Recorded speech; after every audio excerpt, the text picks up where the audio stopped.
Hello, everybody. Welcome to this week's Power Session. My name is Paul Blanchard, president of Habit Finder.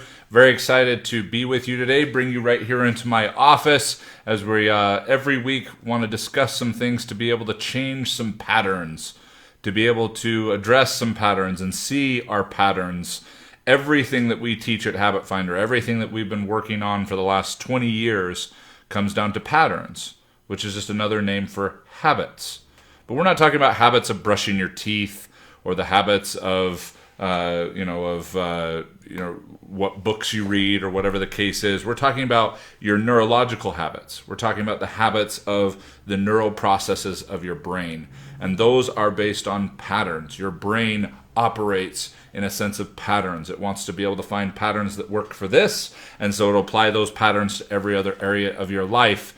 And we realized about 17 years ago that the most common term for your patterns of your mind out there was the term mindset.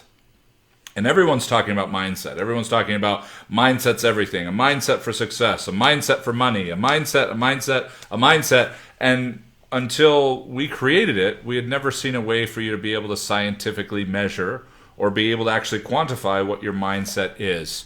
And that's what we do here at Habit Finder, is named after that particular technology, that specific tool that allows us to measure your mindset. Because if you can measure it, you can understand it, you can dictate it, and you can change it. You can start to understand the conscious and the unconscious tug of war that we all have going on in terms of the reality of our lives, and being able to shift those to be able to support the success that we want to create. Now, I love the opportunity to get on here just as my business partner and my father does every Monday, where he brings some elements of the 10 Scrolls, because Habit Finder is the official Og Mandino company. Those of you familiar with the greatest salesman in the world and the 10 Scrolls. If you're not, you're going to want to get familiar with it real fast, because it's only one of the greatest books ever written. And if Og Mandino was still around, which is probably why you haven't heard of it if you haven't, Og passed in 1996, he would tell you he didn't write it. He took dictation, and every Monday morning at 8 a.m. Mountain Time, right here on this Habit Finder page, my dad gets an opportunity to share with you some of those principles and be able to take you through applying those 10 scrolls to your life. So don't miss augmenting your life, augmenting your week on Monday mornings. And then I get an opportunity to come on here on Tuesdays. So we give you a double dose of Habit Finder principles, and being able to understand that the goal we have here for Habit Finder is not to get you to see the world the way my father and I see it. We want to break you out of the way you see it. And why would we want to do that? Why would we want to break you out of the way you see it? Well, because most of you, if not all of you, are here to grow, to improve, to create better results in your life. And the way that we assess that is, well, here's what I'm currently getting, here's what I'd like to be getting, and the only thing standing between those two things is your mindset, or the patterns of your brain. Now, you can create temporary deviations from your current reality. You can feel like you're making progress, but so many end up feeling like they're just back at square one, as we would commonly say. And that's usually when we have to surrender to our unconscious patterns, and we want to disrupt those patterns. We want to change the way we think the world works, because your results, okay, the results you're getting in your life are based off of how you believe the world works and what you truly believe you deserve. Not what you believe you deserve in a heightened state, where you're in a great, enthusiastic, inspired state. We're talking about based on the patterns, the unconscious dialogue that has been feeding your mind and never sleeps, as Og Mandino would say, so that we can start to become aware of those and shift those. So if any of you watching this have not scientifically measured your patterns of thought, your habits of thinking, to be able to understand how your unconscious mind, this incredibly powerful influence in your life, as I mentioned, that Og said, never sleeps, creates your dreams, and makes you act in ways you do not comprehend. We want to understand that so that we can start to apply the principles and the practices of disrupting what's created some of those patterns, and then allowing room for new furrows, as Og Mandino would call it, to be able to create new patterns and new habits of thought. And I'd like to take on two of them today that are specific to when we're working in the patterns and the habits of people and work. Those are two particular areas, okay, in the Habit Finder. The people section, where we're scientifically measuring your patterns of thought about other people, and work, your patterns of thought when it comes to getting the job done, when it comes to the objectives and the people involved in those objectives and the different areas that we're focused on. Those are powerful measurements to understand. They're both in your outer world. And we've found entrepreneurially across the board, okay, with hundreds of thousands of assessments, that the majority of entrepreneurs have pretty high scores, pretty great clarity and what we would call genius in these two areas. There just tends to be a lot of internal noise that robs us of being able to capitalize on that genius. And I've found that one of the things that can disrupt this is when we're doing something that we're not willing to admit it's what we're doing, or we don't understand that it's what we're actually doing. We're trying to dress it up in our conscious mind as something different. For example, as I've talked about on here before, we're just going to a different level on this. Sales. A lot of people struggle with sales, but it's because they're trying to sell without acknowledging that that's what they're actually doing. They're trying to dress it up as something that it's not. And that can be really frustrating for you and for the other people. As I've said many times, most people don't suck at sales. They just suck at selling on purpose because they feel like, oh, I'm just sharing. I'm just connecting. No, those are all important elements of selling. Sharing and connecting and finding real value. But somewhere along the way, we were taught to look at a particular process or a particular word in a different way. Now, the two that I've chosen to take on today, okay, I'm not trying to convince you that these two things have been a great standard practice in the history of mankind, but I would like to use them to shake the snow globe a little bit. I'd like to use them to disrupt how you think about certain processes and some of the conditioning, social conditioning, religious conditioning, family conditioning, all kinds of things that have created challenges in terms of really being able to embrace what it is that you're doing. Another common one, in addition to sales, is money. Many of us want to make a lot of money, but don't want to admit that we want to make a lot of money. Or we are professing that we want to make a lot of money, but we haven't done the deeper neurological work, the unconscious mind that just seems to be digging in when it's time to create more abundance in our lives. And you'll know you're this person because you've tasted it. You could touch it, but you don't get to have it. You don't get to feel like it's deserving to you or consistent to you, or you have to fight to get it, and then you find you've got to fight to keep it. All of these are pointing out misalignments between what you are professing in terms of I am just sharing, I'm not selling, or I want to make a lot of money, but I haven't addressed some of the deeper conditions in my unconscious mind, and we want to shake those things up. So, we only have a little bit of time today, so I'm going to focus on two of them to give you an example of what happens when you disrupt, when you change the way that you perceive things. And this isn't just how you perceive the definition of these two words, but how you perceive the energy behind these two words. And the two words are interrogation and micromanagement. I happen to believe that these are two critical elements that you will want to have in your business, in your life, to be tremendously successful. Now, some of you who haven't been working with us or don't understand my disruptive personality are going, really?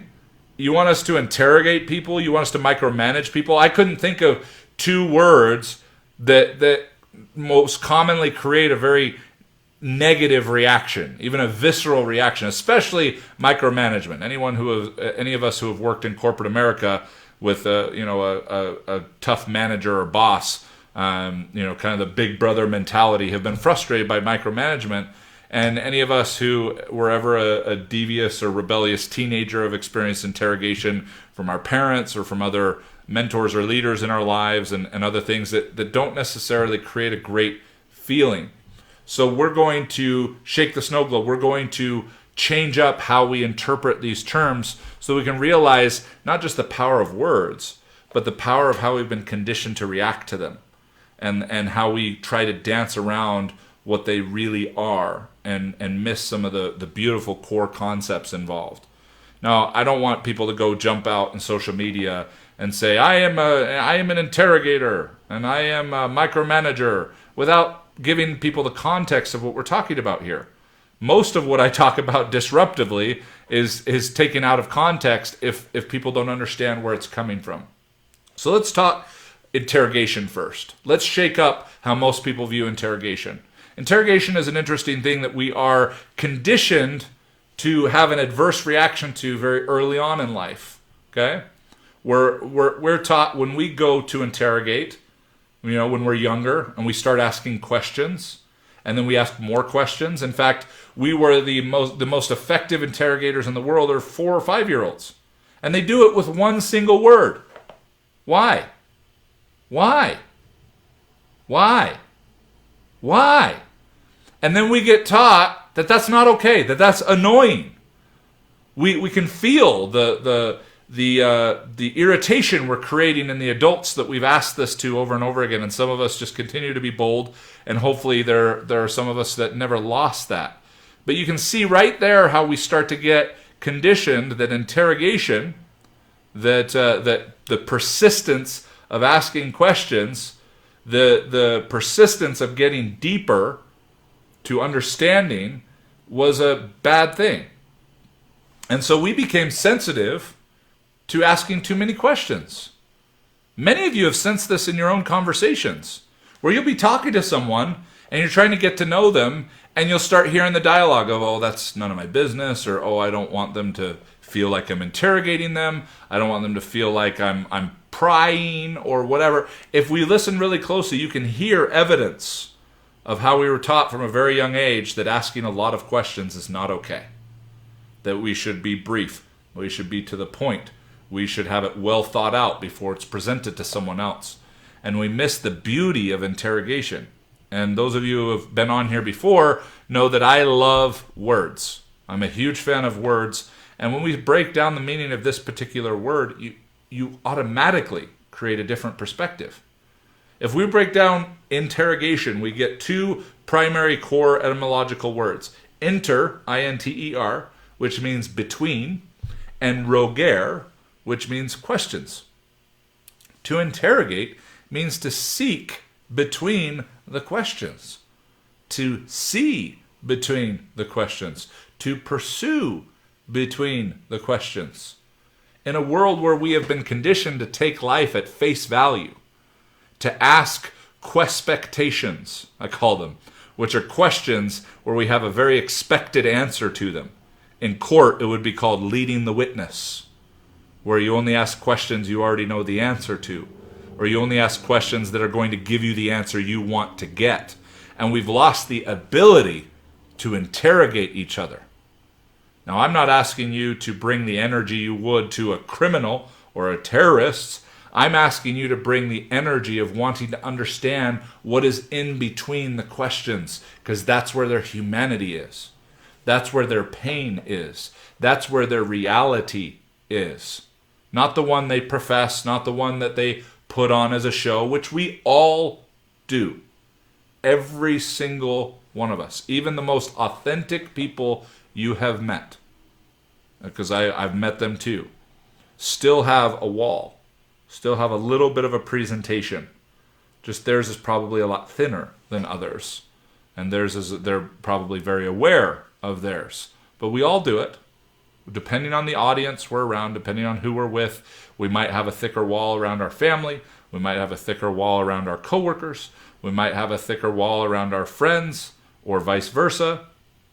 But we will want to start to interrogate. We want to enter, to see between, rogere, the questions. To ask questions and really listen. Not ask questions and just grab onto one little piece to advance the conversation. It's not about advancing a conversation. It's about getting the conversation deeper. Doing so with respect and with love and care.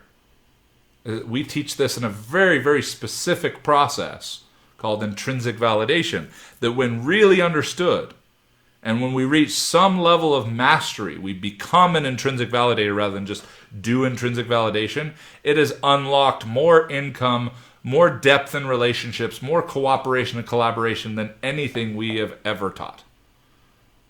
And we want to understand that one of the things that gets in its way is our own internal dialogue. Our inability to see in between the questions comes from our own noise. And this conditioning of, to ask why is irritating, like our 4 or 5-year-old selves. Why? Why? Why? When we oftentimes weren't asking to be annoying, we were asking because we didn't understand. We wanted to understand more. We saw a world that didn't necessarily make sense to us. It's why when building a business plan or writing your goals or coming up with a strategy, the greatest critics in the world are 4 or 5-year-olds, 6-year-olds.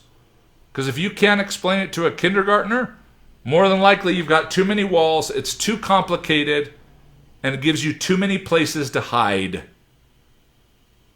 And we don't want to offer that to others. We don't want to give them places to hide. We want to create a safe place to allow them to come out from where they are hiding, whatever part of them is hiding. And we do that through interrogation, through seeing in between the questions. I'm not saying you should go talk to people and say, I'd like to interrogate you. But I want that to be your mindset, to see in between the questions and to not take for granted what's being presented to you. Not to be skeptical or look at them suspiciously, but to look at them with an incredible desire to see them accurately. And accuracy comes in the details. So we will want to see in between the questions. We will want to ask the questions that we have talked ourselves out of in the past. Whether we believe they weren't any of our business, or we believe that it was too personal, or we believed we had no credibility in asking, or that it would be annoying.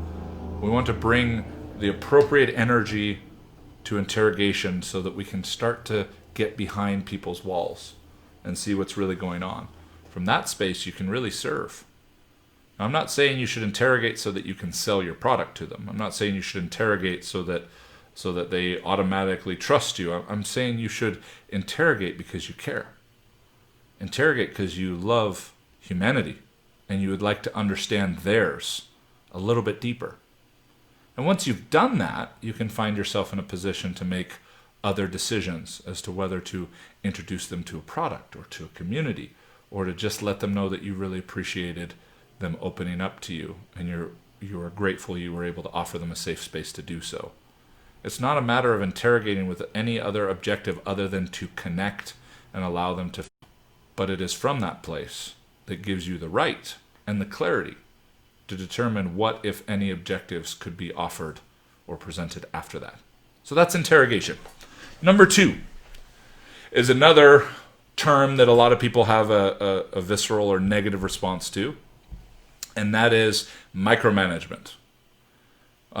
Don't be a micromanager, we're taught. Don't be the person who's controlling all of the people underneath you and overwatch and all this intensity and all these different things where you just make everyone under you feel inadequate and feel like they're in a prison or whatever the case may be. This is a gross misunderstanding of what micromanagement really is. Again, let's break down the word. Micro, which means small, little, or magnified, microscopic, okay? Small or little. And manage, which is to handle, train, or direct. I love that last one in particular, to direct. So to direct the small things. To direct the small things. Now, I chose these two on purpose because the most important people you can interrogate are the ones who want to follow you, the ones who want to join you, the ones who want to partner with you. Because it is through seeing in between the questions, it is through getting to their deeper whys, their deeper pain, their actual reality, that will allow you to then appropriately micromanage what they would like to create for themselves, what they would like to create with you, what they would like to create with the opportunity you have to offer. Because details, millimeters, baby steps, all of these things are micro. They're little, they're small, they're microscopic. These millimeters, these baby steps, are the only ways to get there. and to enjoy the journey there and be able to sustain it when you arrive. It's not the only way to get there. It's the only way to get there and actually enjoy the journey there and sustain it naturally when you arrive, is to micromanage, to handle, train, and direct to the small things.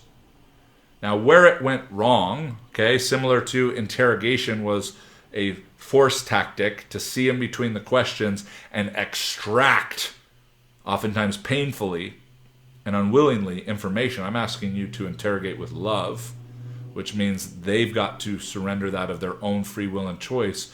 But more people will than you might realize when you show up and care, show up and honor them and love them and create a safe place. But we'll want to find those things. But similar to interrogation, where it had a sense of force, micromanagement was corrupted by control. It was all about controlling. Whereas I'm asking you to micromanage, okay, to train, to direct, to handle in a collaborative state.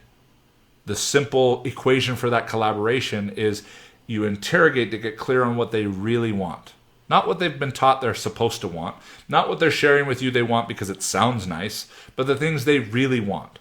And some of those things might not be stuff they would admit to a lot of people, but then you are going to get to the micro, the small little things, the baby steps, the millimeters of how they're going to accomplish that. And then you're going to collaborate with them, help them direct those things, train them on those things, guide them on those things, manage those things to get them there. And guess what? If you go to help them manage those things and they do not collaborate, then there might be something that you want to interrogate, see in between questions, to be able to discover if that's really what they want or if they really want it right now. Because those are both really important things. It's not just what they want, it's whether they really want it right now. It's not whether they're willing to do whatever it takes. Are they willing to do whatever it takes for as long as it takes? Getting clear about those things and not micromanaging punitively. Micromanaging for proper integration. Because if you're in the little, small things in a collaborative, guiding, training, managing way, then you're going to be able to see the first little piece that falls off that they don't accomplish or they don't follow through on, so you don't need to keep beating them to death. Being in those details allows you to see, oh, this is where we diverted. This is where they lost focus. This is where we stopped moving forward, and now I can address that particular area, not control it. Again, interrogation was corrupted by force, and micromanagement was corrupted by control. But they are both powerful things to own, to master, to be aware of, and to deploy in your businesses. We just want to deploy interrogation with love and micromanagement with collaboration so that we can get into the little details. Another place we go wrong is when we go overboard with the details. Too many details. We're micromanaging too many things. It should be one thing. It should be the thing. The very next thing. And I want you to consider, those of you working in a people-driven business, what is the very next thing that they need to do this afternoon to move their business forward? And what are 3 baby steps that can help them accomplish that will allow you to help hold them accountable? And then some of you will want to find 3 baby steps that will lead to those 3 baby steps. And now you're micromanaging at an appropriate level to be able to serve that person. We make too many assumptions that because they're an intelligent human being, we should not micromanage them. Because they've been successful elsewhere, we should not micromanage them. Well, we should not micromanage them in terms of control or expectation. We should micromanage them in terms of influence and collaboration. Meaning they are telling you, they are surrendering their why to you. They are surrendering their pain to you. They are surrendering their reality to you. Why? Because you interrogated them with love. You brought their wall down. You created a safe place. I know safe and interrogate sounds like, opposites. But again, we're shaking the snow globe. We're changing up how we're looking at things. We're starting to understand the ways we've been conditioned as children, the ways we've been conditioned spiritually and socially and everything. starting to see some of these patterns where we started this conversation that are disrupting our ability to get in there and see in between the questions, to see what's really going on, and to be able to guide them and direct them and handle them in a collaborative state on the small things, which are the things that matter most, so that we can actually integrate, so that we can actually differentiate, which are critical pieces.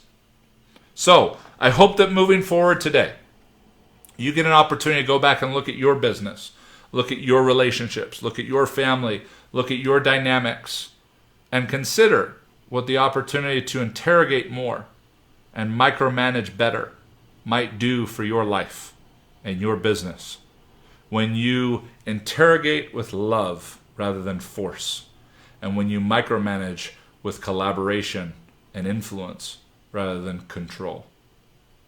I hope this gives you an opportunity to consider things just a little bit differently, because if we can disrupt some of those patterns in your brain, even indirectly, we open up the opportunity for you to unlearn what is holding you back and to relearn some of the things that are keeping you stuck, so that you can use them to accelerate, so that you can use them to create greater levels of success. Thank you for being on the Power Session today.